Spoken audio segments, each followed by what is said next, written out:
찾으셨어요? 자, 제가 먼저 읽을게요. 형제들아, 내가 사람의 예대로 말하노니 사람의 언약이라도 정한 후에는 아무도 폐하거나 더하거나 하지 못하느니라.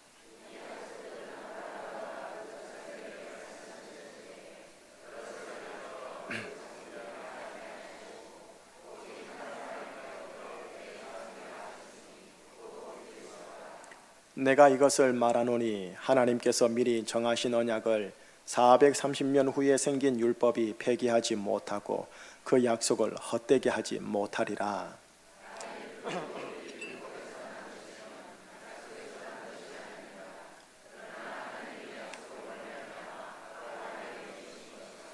그런즉 율법은 무엇이냐? 범법함으로 더하여진 것이라. 천사들을 통하여 한 중보자의 손으로 베푸신 것인데 약속하신 자손이 오시기까지 있을 것이라.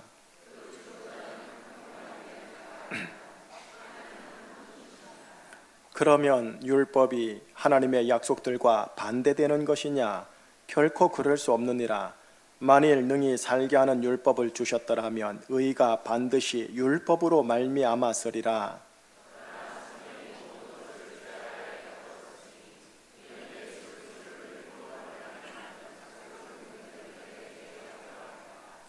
믿음이 오기 전에 우리는 율법 아래에 매인바 되고 계시될 믿음의 때까지 갇혔느니라.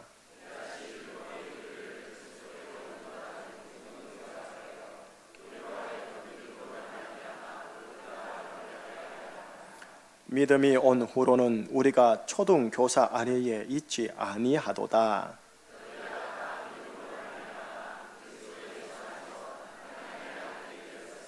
누구든지 그리스도와 합하기 위하여 세례를 받은 자는 그리스도로 옷 입었느니라.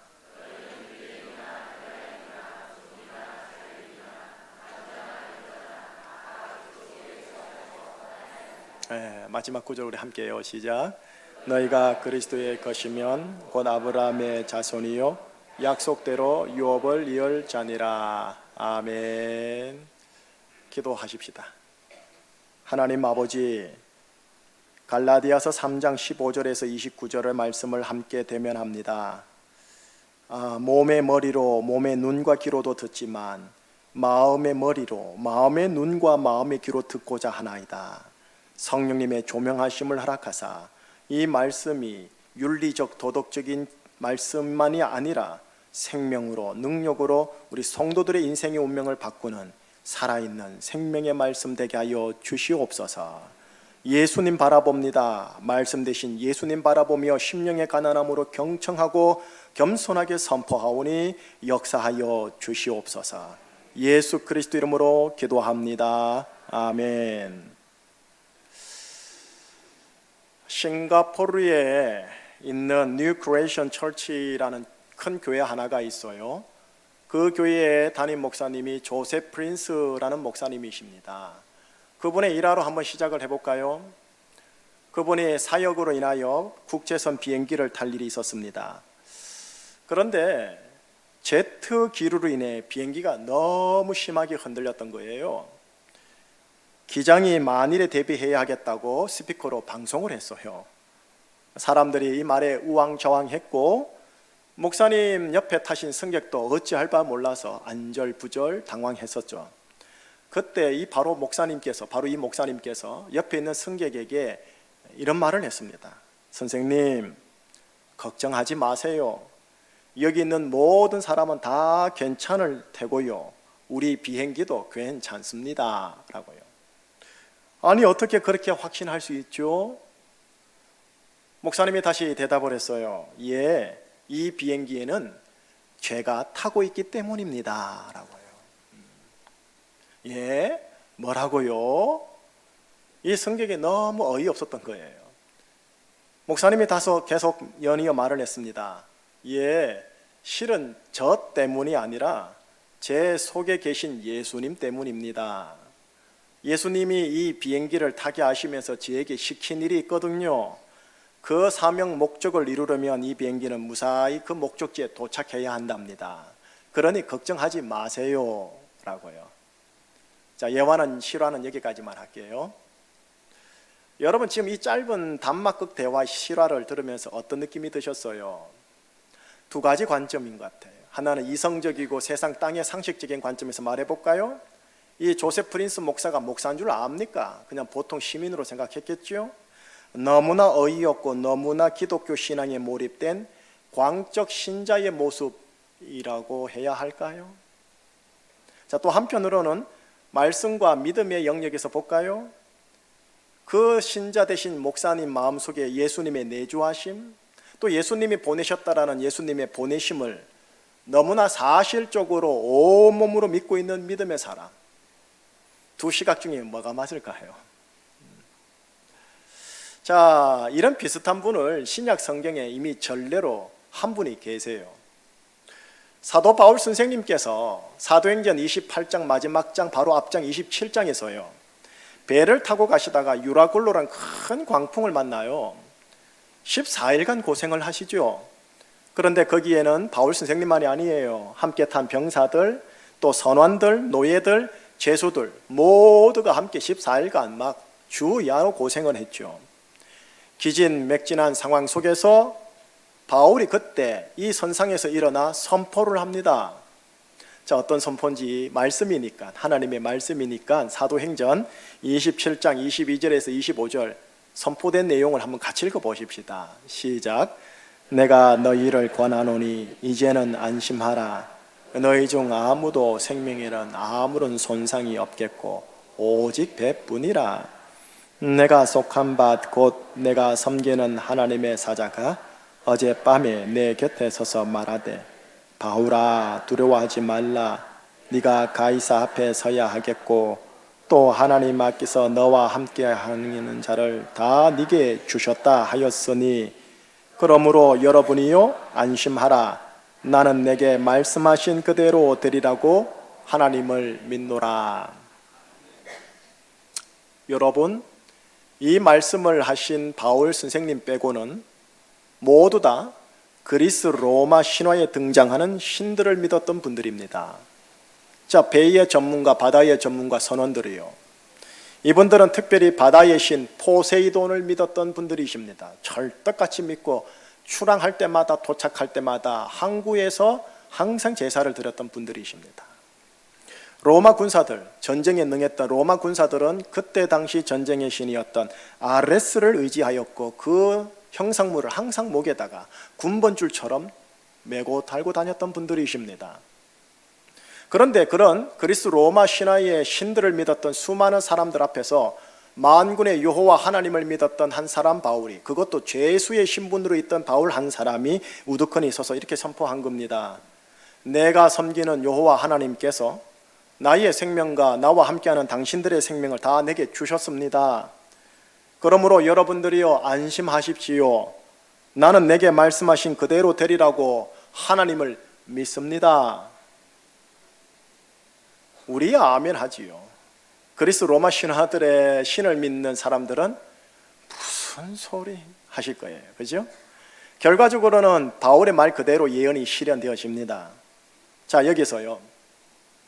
혹시 바울 인간이 영험해서일까요? 아닙니다. 바울이 영험해서가 아니라 하나님이 바울을 지켜준다고 약속을 했기 때문입니다. 자, 바울이 다른 신을 믿는 사람들보다 더 신령해서 그럴까요? 아닙니다. 예수님께서 네가 로마에 가서 복음을 전해야 할 사명이 있다라는 그 말씀 때문에 예수님이 완수해 줄 걸 믿었기 때문에 그는 이렇게 말할 수 있었고 안심할 수 있었습니다. 바울, 너무나 어이없고 너무나 신앙에 몰입된 광적 신자의 모습입니다. 그죠? 하오나 우리 신앙의 관점에선 예수님의 임재와 예수님의 보내심을 너무나 사실적으로 온몸으로 피부로 믿고 경험한 아주 믿음의 사람입니다. 여러분, 이 두 사람 얘기했습니다. 조셉 프린스 목사, 사도 바울 선생님. 이 믿음의 사람들은 위기 상황 속에서도 안심하였습니다. 평강하였습니다. 그리고 위기 상황에서 어찌할 바 모르는 사람들에게 안심과 평강을 전할 수 있었습니다. 그 비밀한 열쇠가 뭘까요? 오늘 그 비밀한 열쇠를 오늘 본문 안에서 딱 두 구절을 통해서 확인하려고 합니다. 긴 말씀 읽으셨죠? 대부분의 내용은 율법과 관련된 내용입니다. 지난 갈라디아서 강의 오늘 5번째니까 4번째까지요. 제가 율법을 너무 많이 이야기를 했고 설명을 해드린 것 같아요. 그래서 오늘은 율법에 대해서 전혀 설명하지 않겠습니다. 오직 복음, 굿뉴스 그거를 딱 두 구절만 보여드리면서 설명하겠습니다. 선포하겠습니다. 마음의 눈과 귀로 들어주세요. 자, 그 첫 번째 구절입니다. 오늘 본문 26절입니다. 이 26절을 우리가 마음의 입술로 선포한다 생각하고 선포해 보십시다. 시작. 너희가 다 믿음으로 말미암아 그리스도 예수 안에서 하나님의 아들이 되었으니. 너희가 다라는 단어를 뺄게요. 우리가 다라고 적용을 해봅시다. 시작. 우리가 다 믿음으로 말미암아 그리스도 예수 안에서 하나님의 아들이 되었으니. 조금 더 적용하겠습니다. 우리가 다라도 빼겠습니다. 내가 혹은 나는이라 합시다. 나는. 자, 자막에 나오네요. 시작. 나는 믿음으로 말미암아 그리스도 예수 안에서 하나님의 아들이. 여러분, 이 구절에 이 말씀 속에 내가 누구인지 보여주고 있습니다. 자, 여러분 신앙생활 하면 두 가지 거울을 항상 대면할 겁니다. 구약의 대표적인 율법의 거울이 하나가 있습니다. 신약에 예수님을 통해 주신 복음의 거울이 두 가지가 동시에 있습니다. 같은 나라는 존재가 구약 율법의 거울 앞에 딱 서면 무엇이 보이느냐 하면 나는 죄인으로서 하나님의 영광에 이르지 못한 존재다가 보입니다. 아무리 노력하고 발버둥 치고 가마감동하려고 하고 종교적 진정성에 몸부림을 치더라도 율법의 거울 앞에서 보이는 나는 죄인으로서 하나님의 영광에 이르지 못하는 존재. 그런데 같은 나라는 존재가 복음의 거울 앞에 딱 서게 되면 나는 믿음으로 말미암아 하나님의 아들이 된 존재가 나옵니다. 오늘 본문이죠. 나는 믿음으로 말미암아 하나님의 아들이 된 존재예요. 여러분, 내가 누구인가를 아는 게 인생살이의 가장 중요한 것 중에 중요한 겁니다. 자, 지난주일 말씀 이어서 가기 때문에 지난주일 말씀 중요한 부분 짚고 복습하고 넘어가고 싶습니다. 지난주일 설교 때는 하나님의 아들이란 이 표현을 구약 성경 표현으로 이야기하셨어요. 갈라디아서 3장 7절의 말씀 한번 확인할까요? 같이요. 그런즉 믿음으로 말미암은 자들은 아브라함의 자손인 줄 알지어다. 누구 자손요? 아브라함의 자손이에요. 여러분과 제가 예수 그리스도라는 복음을 듣고 믿음으로 받아들였다면, 또 받아들인다면, 더 깊이 받아들이기를 원하신다면 여러분과 저는 구약식으로 표현하면 아브라함의 자손입니다. 신약식으로 표현하면 하나님의 아들이 됩니다. 자, 그러면 육신으로 얘기해 보십시다. 육신으로. 우리의 육신으로 봤을 때 우리는 아브라함의 자손입니까? 배달결의의 자손입니까? 배달결의의 자손입니다. 당군의 자손이라는 거예요. 그런데 성령으로 보니 아브라함의 자손이요 하나님의 아들이라는 겁니다. 반면 유대인, 이스라엘 유대 민족을 보세요. 유대인들 육신으로 보면은 단군의 자손입니까? 아브라함의 자손입니까? 아브라함입니다만 성령으로 보면 그런 분도 있고 대부분 아닌 분. 요한복음에 보면 예수님이 너희들은 마귀의 자식이라고 얘기를 할 정도입니다. 예수 그리스도라는 복음을 듣고 믿음으로 받아들인 모든 자들은 육신적으로 어떤 혈통이든 성령으로 봤을 때는 아브라함의 자손이요 하나님의 아들이라고 보시는 겁니다. 그렇다면 다시요, 예수 그리스도라는 복음을 듣고 믿음으로 받아들인다는 게 뭘까요? 예수 그리스도라는 이 복음을 듣고 믿음으로 받아들인다, 뭘 말하는 걸까요? 지난주 본문 아주 중요한 두 구절 또 보여드리면서 복습하면서 계속 넘어갈게요. 3장 13절과 14절이에요. 예수 그리스도라는 복음을 듣고 믿는다는 게 뭘까? 같이요. 그리스도께서 우리를 위하여 저주를 받은 바 되사 율법의 저주에서 우리를 속량하셨으니 기록된 바 나무에 달린 자마다 저주 아래에 있는 자라 하였음이라. 이는 그리스도 예수 안에서 아브라함의 복이 이방인에게 미치게 하고 또 우리로 하여금 믿음으로 말미암아 성령의 약속을 받게 하려 함이라. 여러분하고 저는 예수 그리스도라는 복음을 듣고 믿으시는 분들 맞으시죠? 아멘 하시는 거죠? 예. 예수 그리스도라는 복음을 듣고 믿는다라는 것, 이 두 구절에 오면 이런 겁니다. 그리스도께서 나라는 존재를 위하여 저주를 받은 바 되사 율법의 저주에서 이 나를 속량하여 주셨다. 그렇게 하여 주심으로 아브라함의 복이 나에게 미치게 하시고 성령의 약속을 나로 하여금 받게 하셨다. 이 예수 그리스도를 듣고 믿는다라는 겁니다. 이 복음의 내용을 내가 계속 듣고 또 듣고 믿음으로 믿음에 이르기까지 받아들인다라는 겁니다. 이분들을 일컬어 기독교인이라고 하지만 성경에 의하면, 로마서와 갈라디아서에 의하면 의인이라고 합니다. 그리스도께서 나라는 존재를 위하여 나 대신 저주를 받은 바 되사 나를 율법의 저주에서 속량하여 주셨다. 그렇다면 하나님의 아들 된 나, 아브라함의 자손 된 나에게는 율법의 저주가 있으면 됩니까? 안 됩니까? 이성적 추론을 한번 해보세요. 율법의 저주를 예수님이 받은 바 되사 율법의 저주에서 나를 속량하셨대요. 그러면 나에게는 율법의 저주가 있으면 됩니까? 안 됩니까? 안 됩니다. 이성적 추론으로는 충분하죠. 인과적 관계가 되죠. 왜요? 그리스도께서 나를 위하여 저주를 받은 바 되사 율법의 저주에서 나라는 존재를 속량하셨으니까요. 여러분, 이 예수 그리스도라는 복음을 계속 듣고 또 듣고 믿음으로 받아들이고 머리로, 귀로, 눈으로 받아들이다가 마음으로 받아들이기 시작하는 순간 어떻게 되느냐? 질문이 나오기 시작합니다. 이런 질문이에요. 그래, 맞아. 예수님께서 나의 죄와 심판과 저주 다 가지고 가셨잖아. 그렇다면 나는 이제 더 이상 죄와 관련 없는 인생이네. 심판이 아닌 영생이 내 것이네. 율법의 저주가 아닌 율법의 축복이 내 것이 된 거잖아. 그런데 왜 내가 이렇게 의심하고 눌리고 힘들어해야 해? 아니, 내가 왜 이렇게 죄를 반복하는 거지? 예수님 이거 모든 거 다 가지고 가셨는데 내가 왜 죄와 저주와 심판 때문에 두려워하고 벌벌 떨고 있지? 이런 질문과 반문이 올라와야 정상입니다. 예수 그리스도라는 복음에 대한 들음이 깊어지고 그래서 믿음이 깊어지면 깊어질수록 내 속에서 이 거룩한 질문과 반문이 올라와야 돼요. 여러분, 예수 그리스도가 복음 그 자체거든요. 왜 그러냐?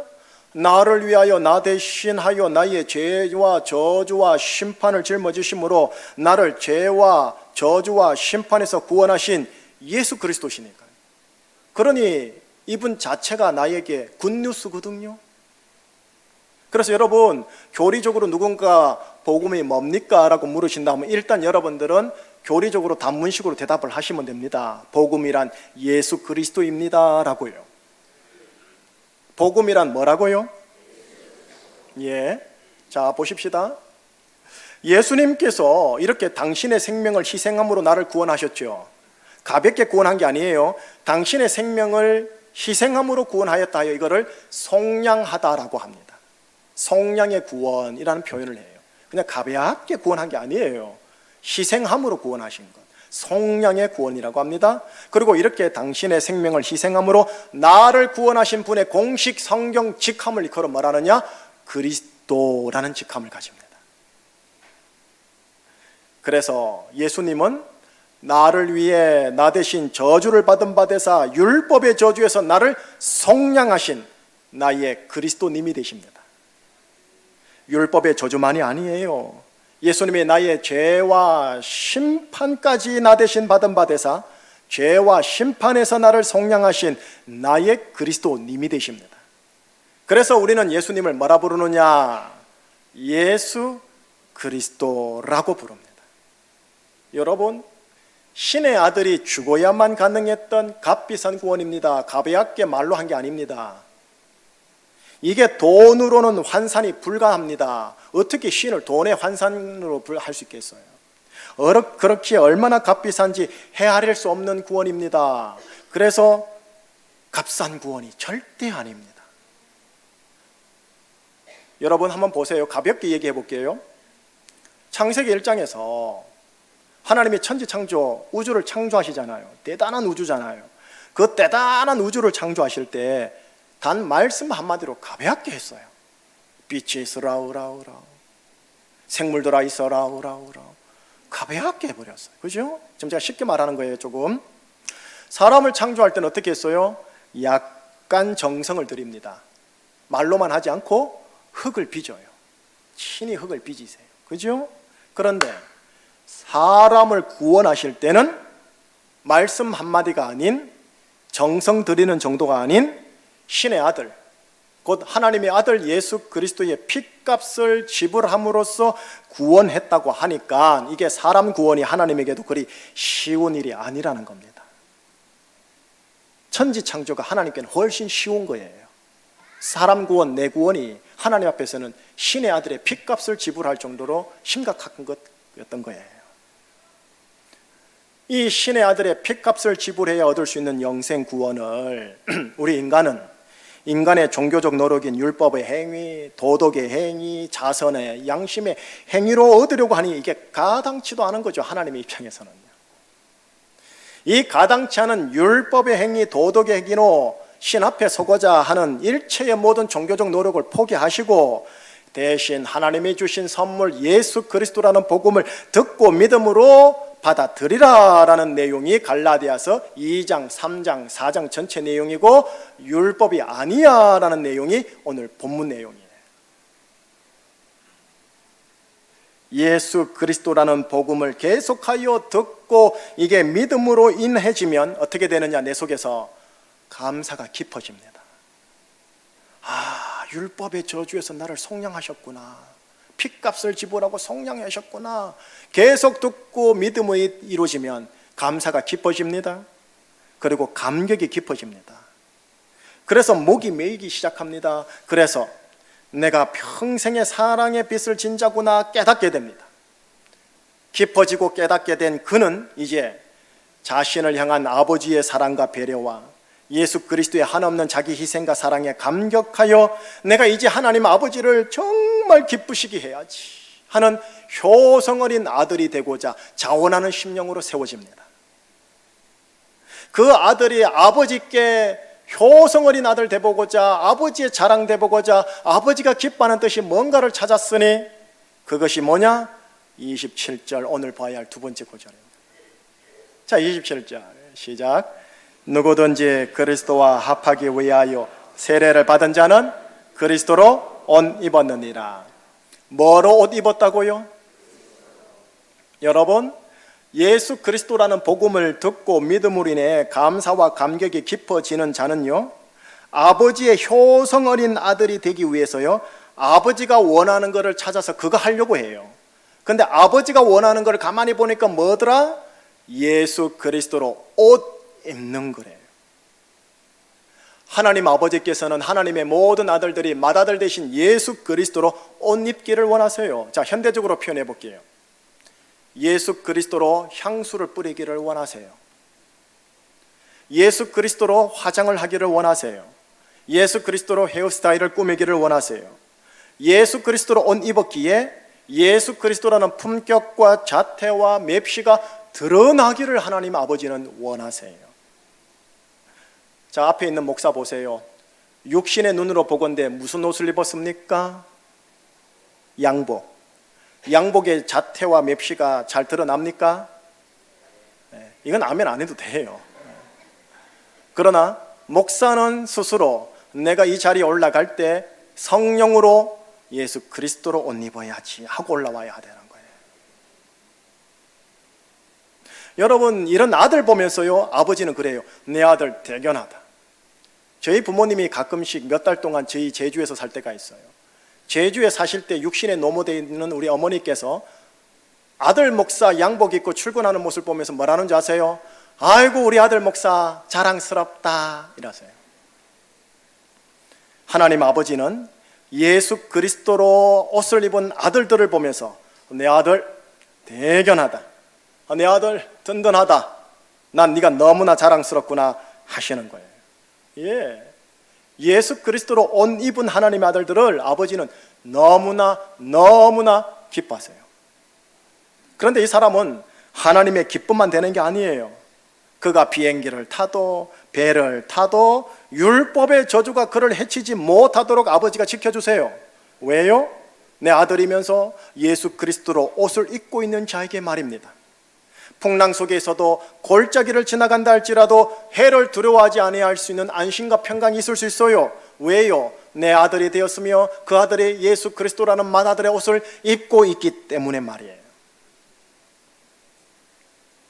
내 주위 사람들은 나의 발가벗겨진 수치스러운 모습을 보지 못하고 대신 내가 입은 예수 그리스도 옷 메시를 보면서 나에게 이렇게 말을 해요. 당신의 인품이 참 매력적이군요. 당신의 말과 표정의 그 향수는 정말 매혹적이네요. 주위 영적 원수의 마귀가 나의 발가벗겨진 죄악된 모습으로 정죄하려고 밑부터 아래까지 계속 나를 지켜보고 있지만 내 부끄러운 맨살이 보이질 않아 나를 정죄하지 못해요. 율법의 저주로 나를 해하지 못해요. 어디를 보아도 예수 그리스도라는 옷이 나를 덮고 있는 것만을 보니까요, 제가 맨살이 없다란 말이 아닙니다. 맨살을 덮고 있는 예수 그리스도만 보이면 된다는 겁니다. 여러분 기억하세요. 복음입니다. 예수 그리스도가 있는 곳에는 정죄함이 없어요. 무조건 죄사함이 있어요. 예수 그리스도가 있는 곳에는 율법의 저주는 전혀 없어요. 율법의 축복만이 있어요. 예수 그리스도가 있는 곳에는 심판이 없어요. 영생이 있어요. 그러니 내가 집에 있어도 잠을 자도 외출을 하더라도 늘 예수 그리스도라는 옷을 입고 있어야 하는 이유가 여기에 있어요. 여러분, 나의 육신의 맨살이 보이는 그 순간 정죄, 저주, 심판입니다. 하지만 예수 그리스도의 옷자락이 계속 보이기만 하면 죄사함, 축복, 영생입니다. 그래서 지난주 4주간 동안 갈라디아서 강의를 하면서 그렇게 자기 의를 드러내지 마시고 예수 그리스도로 말미암은 하나님의 의만 드러내십시오 라고 권면했던 거예요. 왜요? 예수 그리스도라는 하나님의 의만 드러내야 내 안에 정죄, 심판, 저주가 없으니까요. 자기 의는 나의 맨살이거든요. 예수 그리스도라는 복음을 계속하여 듣고 믿음으로 인하여 이게 감사가 깊어지고 감격이 깊어지는 그 자, 내가 평생 사랑의 빛을 졌구나라고 깨닫는 자, 그는 예수 그리스도라는 옷을 단순히 속옷 입듯이 입지는 않습니다. 또 입고 또 입어서 두텁게 있습니다. 머리 헤어스타일, 예수님의 헤어스타일, 나의 향수, 예수님의 향수가 나도록 예수님으로 완전히 도배를 합니다. 그래서 나는 보이지 않고 나의 향취는 나지 않고 오직 예수 그리스도가 보이고 예수 그리스도의 향내만 나도록 힘쓰는 자가 됩니다. 이렇게 내가 보이지 않고 예수 그리스도가 보이는 사람일수록 그에게는 예수 그리스도가 이제 뭐가 되는 줄 아세요? 주인, 주자, 주인님이 되십니다. 예수 그리스도라는 옷을 입는 자일수록 그는 주인, 주가 어디로 갔든 그 주만 따르는 종이 됩니다. 어디에서든 주인만 드러내기 위해 자신은 뒤로 살짝 빠지는 하인이 됩니다. 어떤 상황에서도 주인만 영광받도록 자신의 공로까지 하나님 주인님께 돌려드리는 충성된 몸종이 됩니다. 주인이 영광 받으시는 거 보면서 뿌듯합니다. 기쁩니다. 삶의 보람이 생깁니다. 희열이 느껴집니다. 주인을 위하여 죽어도 명예스럽습니다. 억울하지 않습니다. 주인이 나를 생각해 준다면 무조건 기쁩니다. 이게 주인, 주자, 주님이십니다. 그래서 예수 그리스도로 옷을 잘 입는 자는 예수님을 자신의 주인님으로 깊이 모시는 자가 됩니다. 예수님을 자신의 주인님으로 깊이 모시는 자는 주인님이 십자가에 달릴 때 함께 달립니다. 주인님이 무덤에 들어갈 때 함께 무덤에 들어갑니다. 왜요? 주인님이 부활할 때 나도 부활할 수 있으니까요. 결국 그 사람에게 있어서 예수는 뭐가 되느냐? 주 예수 그리스도가 됩니다. 여러분, 주 예수 그리스도의 의미를 조금 감 잡으시겠는지요? 여러분, 주 예수 그리스도는 여러분의 인생과 가정의 복음입니다. 복음이란 기쁜 소식, 굿뉴스입니다. 왜요? 나를 속량하기 위해 나 대신 나의 죄와 저주와 심판 모두를 대신하신 나의 그리스도님이시니 기쁜 소식이지요. 아브라함의 복과 성령의 약속을 받도록 하기 위해 나를 속량하신 나의 그리스도님이시니 기쁜 소식이죠. 예수 그리스도를 옷 입고 그분과 하나가 될수록, 다시 말해 그분을 내 인생의 주인님으로 모실수록 그분에게 있는 죄사함과 축복과 영생은 내 것이 된다고 하니 기쁜 소식이죠. 여러분, 이 복음을 듣고 들어 믿음으로 믿음이 이르게 되면 어떻게 되느냐? 설교 서론에 나왔던 두 사람, 곧 바울과 조셉 프린스 목사처럼 감히 믿음으로 말할 수 있을 테고 경험할 수 있게 됩니다. 아마 가족들에게 이렇게 말할걸요. 여보, 걱정 마. 나 때문에 우리 가정 잘 된다. 여러분, 걱정 마십시오. 나 때문에 일 잘 풀려질 겁니다. 아니, 정확하게 말하면 내 속에 계신 예수님 때문에, 내가 입고 있는 예수 그리스도라는 옷 때문에 나와 우리 가정, 우리 모두 공동체는 율법의 저주와 심판 없습니다. 자, 화이팅! 일합시다. 여러분, 오직 의인은 이 예수 그리스도란 복음에 대한 믿음으로 가정을 빌드업합니다. 직장 속에 들어갑니다. 사업을 일굽니다. 가정의 관계를 꾸려나갑니다. 얽힌 실타래를 풀어내려고 합니다. 왜? 나에겐 예수 그리스도로 인하여 율법의 저주가 더 이상 없으니까 그 믿음으로 살아가는 겁니다. 그 믿음으로 인생을 꾸려나가는 겁니다. 바로 이 예수님 때문에 잘 되는 겁니다. 여러분, 예수 그리스도를 믿음으로 하나님의 아들이 되셨다면 여러분의 인생 운명을 제가 선포할게요. 여러분의 인생 운명은 오직 잘 되는 운명입니다. 지금까지 혈육의 부모님들로부터 어떤 소리를 들었는지 모르겠고, 여러분의 잠재의식, 무의식, 기저의식에 어떤 것이 박혀있는지 모르겠지만, 예수 그리스도를 믿음으로 말미암아 하나님의 아들이 된 자들은 이제는 율법의 저주는 떠나가고 율법의 축복이 여러분들의 운명이며, 심판은 떠나가고 영생이 여러분들의 인생 오늘 내일의 운명입니다. 잘 된다면 다 예수 그리스도 덕분입니다. 혹 못 되는 것처럼 보인다면 그건 하나님 아버지께서 나를 만들어 가시고자 하시는 계획하심 속에서 허락된 것일 뿐입니다. 그러나 결국 예수 그리스도 때문에 잘 되는 쪽으로 몰아가게 되어 있습니다. 합력하여 선을 이룬다고 하나님이 약속하셨거든요. 이 또한 지나가리라 약속하셨거든요. 예수님 때문에 잘 될 거라고 말씀하시는 거예요. 다만 저와 여러분이 예수 그리스도를 믿음으로 하나님의 아들이 된 이상 기억할 게 있어요. 예수 그리스도로 옷 입으리라, 이 신앙적 결단만은 계속 잡으십시다. 여러분, 내가 보이면 안 됩니다. 예수 그리스도 옷만 보여야 안전합니다. 내 악취가 나면 안 됩니다. 예수 그리스도의 향취가 나야 합니다. 내 스타일이 아닙니다. 예수 그리스도의 헤어스타일과 라이프 스타일이 드러나야 합니다. 왜요? 마귀는 나의 중심성에서 발현된 죄악된 맨살이 보이기만을 늘 옆에서 기다리고 있다가 보이면 그것을 소재로 삼아 저주와 심판과 안 좋은 것들로 집어넣으려고 하니까요. 여러분들은 예수 그리스도를 듣고 믿음으로 말미암아 하나님의 아들이 되신 분들입니다. 그렇게 여러분들의 인생 운명은 잘 되는 운명으로 그냥 결정된 겁니다. 다만 예수 그리스도로 옷 입어 주십시오. 이 믿음으로 오늘 하루 의인은 제주 광야 여정을 살아가는 겁니다. 이 믿음으로 인생을 꾸려나가는 겁니다. 직장에 나가서 열심히 돈 버는 겁니다. 관계 풀어나가는 겁니다. 관계 확장해 나가는 겁니다. 이 믿음으로요. 이 믿음에 근거하여 여러분의 인생이 정말 잘 되시는 간증이 많으시기를 예수님 이름으로 축복합니다. 기도하시겠습니다. 예수님께서 나를 위하여 십자가에 달려 저주를 받은 바 되사 율법의 저주에서 나를 속량하셨다 하여 주시니 감사합니다. 저주와 심판은 떠나가고 축복과 영생의 운명으로 저를 묶어주시니 감사합니다. 이 복음을 듣고 또 듣습니다. 마음의 눈과 귀로 보고 듣습니다. 오 하나님 감사합니다.